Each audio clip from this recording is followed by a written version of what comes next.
Halo, kita bertemu lagi dalam materi sejarah minat dan hari ini kita akan membahas sejarah kontemporer dunia yang selanjutnya, yaitu perpecahan Yugoslavia. Nah, sebelumnya kita bahas dulu nih tentang arti atau asal kata Yugoslavia. Yugoslavia itu berasal dari dua kata, yaitu Yug artinya selatan dan Slovenia artinya adalah Slavia. Dan Slavia itu adalah nama salah satu suku bangsa yang ada di Eropa. Nah, negara Yugoslavia ini pada awalnya adalah sebuah negara jajahan. Sebagian dikuasai oleh Austria-Hungaria dan sebagian lagi dikuasai oleh Rusia. Tapi nanti selama Perang Dunia Pertama, Yugoslavia ingin memisahkan diri baik dari Austria ataupun Rusia. Dan akhirnya upaya Yugoslavia berhasil berdasarkan hasil dari Deklarasi Corfu yang ditandatangani di Yunani pada 20 Juli 1917. Wilayah Yugoslavia itu terdiri dari 6 negara bekas kekuasaan dari Austria-Hungaria dan 2 provinsi otonom sosialis yang dulu adalah bekas kekuasaan dari Rusia. Berikut adalah nama-namanya, yaitu ada Bosnia-Herzegovina, Kroasia, Macedonia, Montenegro, Slovenia, dan Serbia. Itu adalah negara yang sifatnya republik. Lalu ada Vojvodina dan juga Kosovo, itu adalah 2 provinsi otonom. Berikut ini adalah peta dari wilayah Yugoslavia, dan kalau kalian amati berwarna merah itu adalah perwakilan dari negara otonom, sedangkan yang berwarna kuning itu adalah dari negara republik.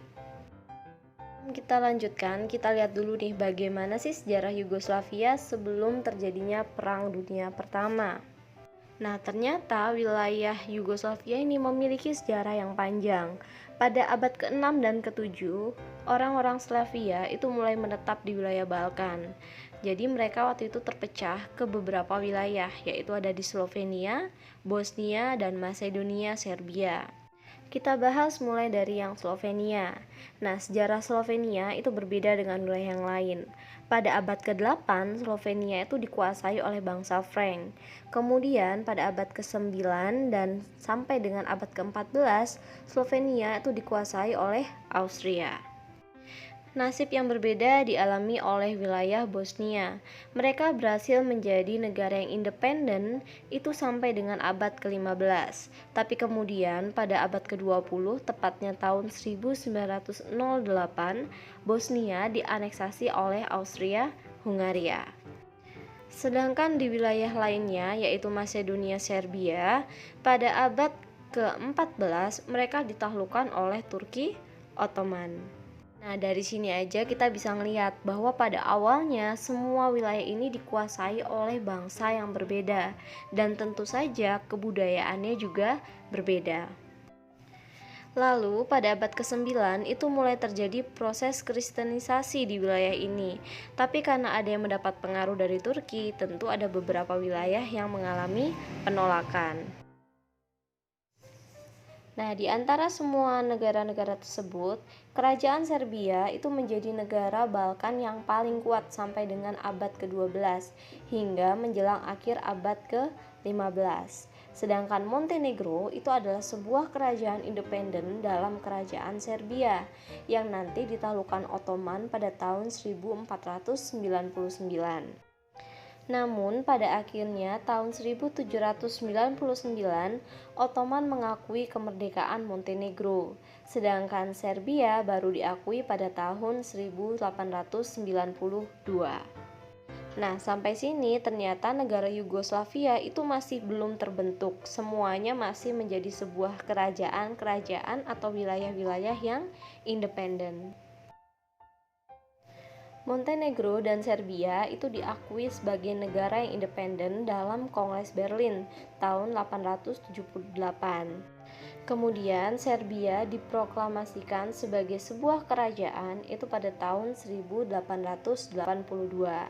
Tapi kemudian terjadi konflik di wilayah Balkan sehingga disebut sebagai Perang Balkan. Dan pada saat itu Serbia itu menjadi kekuatan utama di wilayah Balkan. Nah, sebelum Perang Dunia Kedua ini, bangsa Slavia akhirnya memunculkan suatu kesadaran. Ternyata bangsa Slavia itu Jumlahnya sangat besar, hanya saja mereka tersebar di berbagai wilayah. Nah, pada saat itu akhirnya Serbia itu melakukan sebuah gerakan, yaitu gerakan unifikasi, di mana mereka ingin menyatukan seluruh wilayah bangsa Slavia ke dalam suatu wilayah atau ke dalam suatu negara. Dan nanti puncaknya adalah nasionalis Serbia itu membunuh Pangeran Austria Franz Ferdinand. Kenapa? Karena dianggap menghambat unifikasi atau persatuan bangsa-bangsa Slavia. Kenapa Austria itu berusaha menghambat? Karena memang ada beberapa wilayah bangsa Slavia yang dikuasai oleh Austria. Tentu saja tindakan Serbia ini sangat dikecam oleh blok sentral, sampai nanti akhirnya Serbia diserang oleh blok sentral.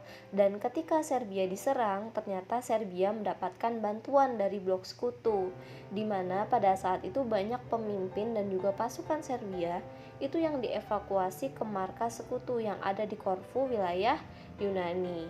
Dan di tempat inilah para wakil masyarakat Slavia Selatan itu memproklamasikan dalam bentuk negara serikat yang meliputi bangsa-bangsa di negara Slavia Selatan atau wilayah Balkan. Nah, nanti negara-negara ini yang disebut sebagai negara Yugoslavia. Sebuah negara yang baru merdeka tentu membutuhkan seorang raja, dan pada saat itu Peter I terpilih menjadi raja pertama Yugoslavia. Desember 1918, kerajaan Serbia, Kroasia, dan juga kerajaan Slovenia akhirnya memproklamasikan kemerdekaannya, dan wilayah ini disebut sebagai Yugoslavia. Dalam konferensi perdamaian Paris pada 1999, salah satunya adalah perjanjian Versailles.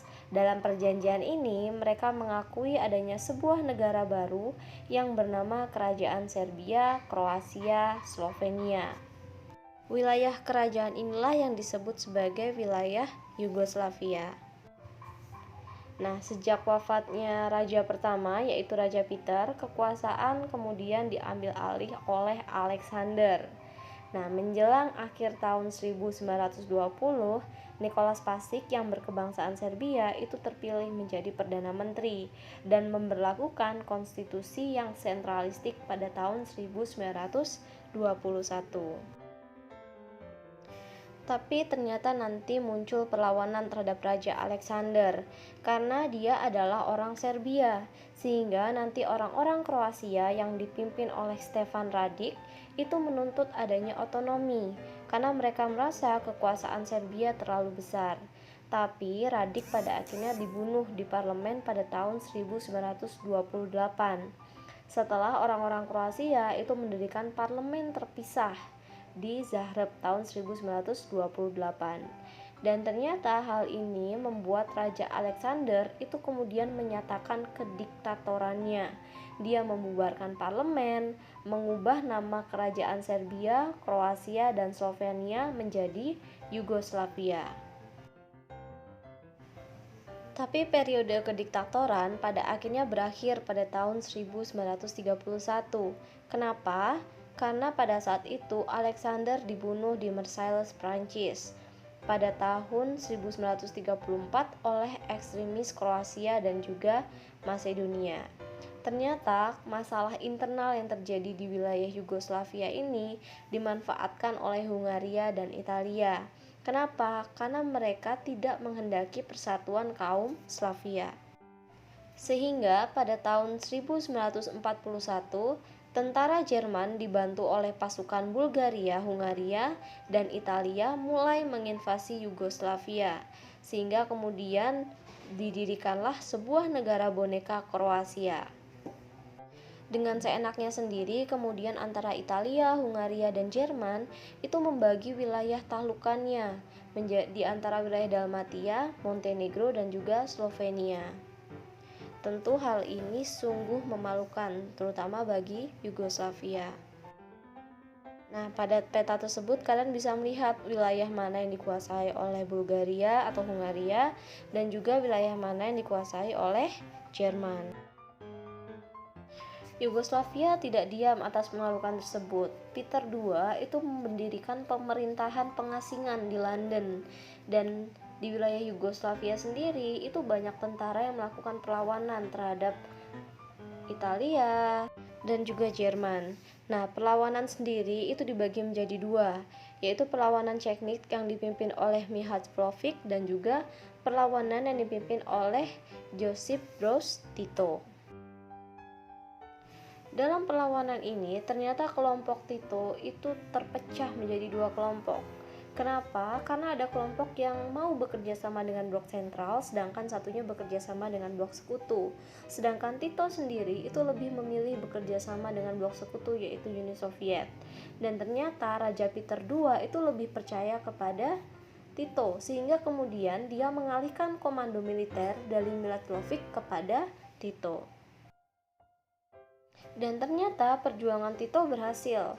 Akhir Oktober 1944, Jerman berhasil diusir dari wilayah Yugoslavia dan tentara Uni Soviet mulai memasuki wilayah Belgrad. Tahun 1944, pasukan pembebasan nasional dan pemerintahan kerajaan mulai disatukan. Maret 1945, Tito terpilih menjadi Perdana Menteri, dan kemudian banyak kaum non-komunis itu mulai mundur dari pemerintahan. November 1945 diadakan pemilu nasional, dan hasil pemilu yang memenangkan adalah golongan pemerintahan, sehingga Majelis Konstituante kemudian memproklamasikan berdirinya Republik Rakyat Federal Yugoslavia yang terdiri dari Serbia, Kroasia, Slovenia, Bosnia-Herzegovina, Montenegro, dan Republik Macedonia, serta dua daerah otonom yaitu Kosovo dan Vojvodina. Dan pada saat itu, Tito diangkat sebagai pemimpin tertinggi. Belajar dari sejarah, dalam konstitusi tahun 1946, pemerintah memberikan otonomi kepada 6 republik yang baru dibuat, tapi sebenarnya kekuasaan ada di tangan Tito. Dan di bawah Tito, Yugoslavia resmi beraliran sosialis, sehingga para oposisi itu akan diteror bahkan dieksekusi. Karena pada saat ini Tito menjalin hubungan yang erat dengan Uni Soviet, dan sistem Kominform itu tetap dipertahankan. Tahun 1948, Yugoslavia dikeluarkan dari Kominform karena adanya perselisihan antara Partai Komunis Yugoslavia dengan Partai Komunis Uni Soviet. Akhirnya, Tito mulai menjalankan hubungan yang independen. Dia tidak lagi bergabung dalam blok barat ataupun blok timur. Jadi, dia mulai mendirikan suatu organisasi baru bersama dengan 5 tokoh lainnya, yaitu Gerakan Non-Blok. Tahun 1970-an terjadi perubahan perekonomian di dunia, sehingga menyebabkan gerakan nasionalisme di antara negara-negara bangsa yang membentuk Yugoslavia semakin menguat. Kenapa? Karena adanya pengawasan yang ketat dalam bidang intelektual. Selain itu, tuntutan otonomi juga semakin kuat. Selain itu, juga kondisi perekonomian yang terus menurun. Kondisi ini terus berlangsung sampai dengan nanti Tito wafat tahun 1980. Dan kondisi Yugoslavia sepeninggal Tito yaitu adalah hutang luar negeri yang sangat banyak, lalu juga ada ancaman perpecahan, dan juga Yugoslavia menganut kepemimpinan kolektif yang mewakili berbagai etnis dan bangsa. Pemerintahan kolektif ternyata tidak bisa mengatasi masalah karena pada saat itu banyak sekali bangsa yang ingin melepaskan diri dari kekuasaan Yugoslavia.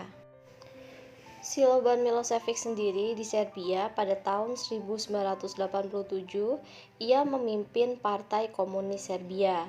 Tujuannya, ia menginginkan bahwa wilayah Serbia itu dipimpin oleh etnis Serbia. Alasannya, selama pemerintahan Tito, Serbia hanya diambil kekayaan alamnya saja, sehingga ia merasa seperti sapi perah untuk kemakmuran orang Slovenia, Kroasia, dan juga Kosovo, sehingga ia memiliki visi yaitu nasionalisme Serbia, yaitu Serbia Raya atau The Greater Serbia.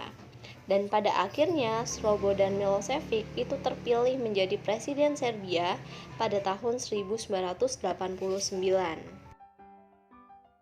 Ketika Milošević terpilih menjadi presiden, ia mengeluarkan beberapa kebijakan seperti mencabut otonomi Kosovo, menekan protes penduduk Kosovo yang beretnis Albania.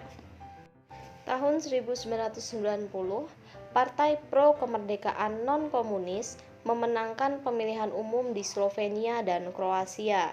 25 Juni 1991, Slovenia dan Kroasia mulai memproklamasikan kemerdekaan.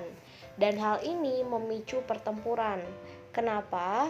Karena Serbia merasa wilayahnya terancam sehingga mereka mulai menyerang ke wilayah Slovenia. Juli 1991, semua pasukan federal meninggalkan Slovenia dan perpecahan masih terus terjadi.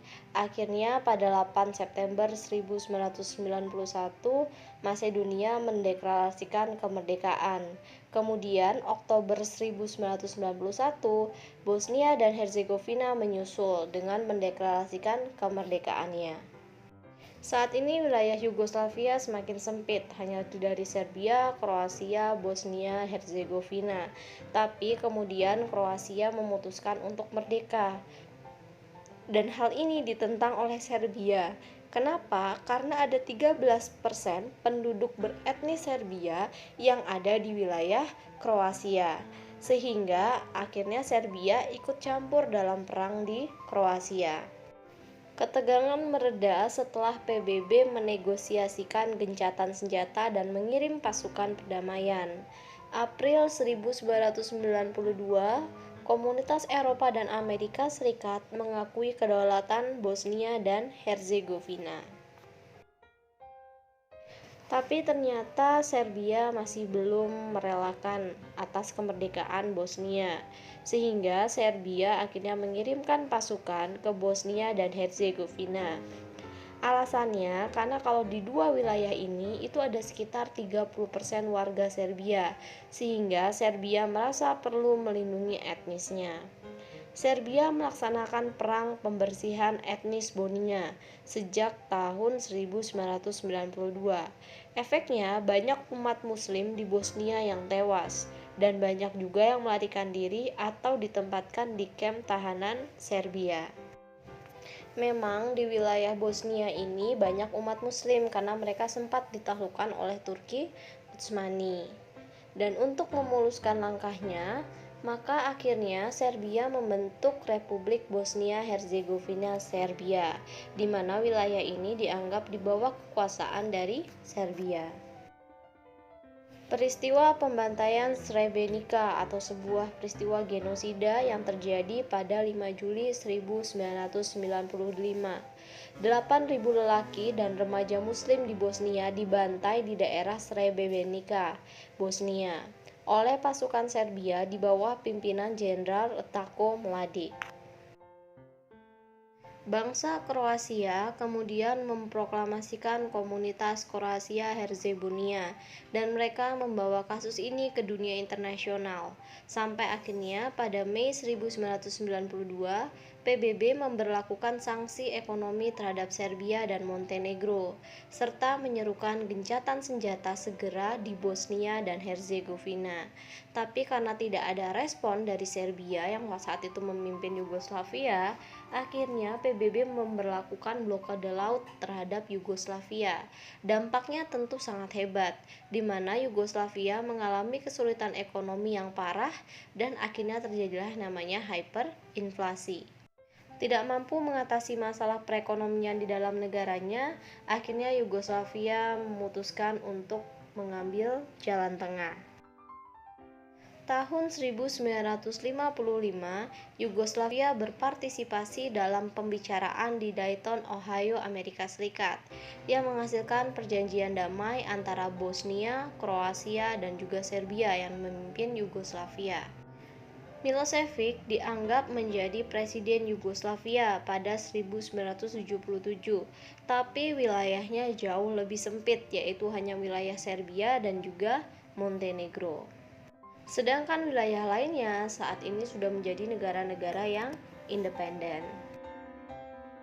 Tapi perpecahan belum berakhir.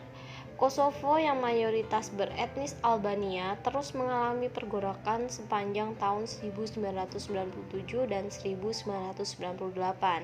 Hal ini disebabkan karena Serbia berupaya memasukkan wilayah ini ke dalam wilayah Serbia, namun mendapat penentangan, sehingga Serbia kemudian melakukan pembantaian massal. Tentu saja hal ini mendapatkan kecaman dari dunia internasional, sampai akhirnya nanti NATO melancarkan pengeboman besar-besaran terhadap sasaran militer Serbia. Juni 1999, Milosevic sepakat untuk mundur dari Kosovo, dan pasukan keamanan PBB mulai masuk ke wilayah Kosovo sampai pemerintahan dianggap aman. Tahun 1999, kekuasaan Milosevic mulai mendapatkan penentangan, dan ini dimanfaatkan oleh Montenegro untuk meraih otonomi yang lebih besar dalam federasi. Juli tahun 2000, amandemen Konstitusi Nasional mulai disahkan. Dan dalam konstitusi ini, presiden dimungkinkan untuk menjabat dalam waktu 2 periode berturut-turut dan juga melembagakan pemilihan presiden secara langsung. Tujuan diadakannya amandemen adalah untuk memungkinkan Milosevic berkuasa lebih dari 1 masa jabatan. Selain itu, berupaya untuk mengurangi pengaruh Montenegro dalam pemerintahan federal. Tapi ternyata hasil pemilu berkata lain, karena pada September, Milosevic dikalahkan oleh Vojislav Koštunica, yang ternyata ia berhasil mendapatkan dukungan dari 18 partai koalisi. Desember tahun 2000, partai oposisi Serbia memenangi kendali atas parlemen. Koštunica kemudian mengganti beberapa perwira tinggi militer. Tahun 2001, Milosevic dan rekannya ditangkap dengan tuduhan dan dibawa pada Pengadilan Kejahatan Perang Internasional di Den Haag, Belanda. Hubungan antara Koštunica dan Perdana Menteri Serbia Zoran Đinđić saat itu menjadi tegang. Kenapa demikian? Karena Koštunica itu masih berupaya menjaga federasi dengan Montenegro, sedangkan Zoran Đinđić itu ingin Montenegro melepaskan diri dari Serbia karena dia telah berhasil memenangkan bantuan Barat dalam melakukan reformasi ekonomi. Tahun 2002, keinginan Montenegro untuk otonomi mendorong mereka untuk merdeka. Maret 2002, perwakilan Serbia dan Montenegro di bawah Uni Eropa dan beberapa negara lainnya yang menentang kemerdekaan mengadakan referendum, dan hasilnya Montenegro menyetujui konsep negara serikat federal yang kemudian direstrukturisasi pada Februari 2003. Mei 2006, para pemilih Montenegro menyetujui kemerdekaan dalam referendum. 3 Juni 2006, Montenegro mendeklarasikan kemerdekaan, sehingga secara resmi pemerintahan Serbia dan Montenegro dinyatakan bubar dengan sendirinya. 5 Juni 2006, Serbia menyatakan diri sebagai negara yang berdaulat, dan kemerdekaan Serbia itu adalah akhir dari Yugoslavia. Jadi saat ini bisa kita simpulkan bahwa Yugoslavia saat ini sudah tidak ada. Mereka sudah pecah menjadi negara-negara yang independen. Itu dia penjelasan saya tentang perpecahan Yugoslavia. Sampai jumpa pada pertemuan yang selanjutnya. Terima kasih.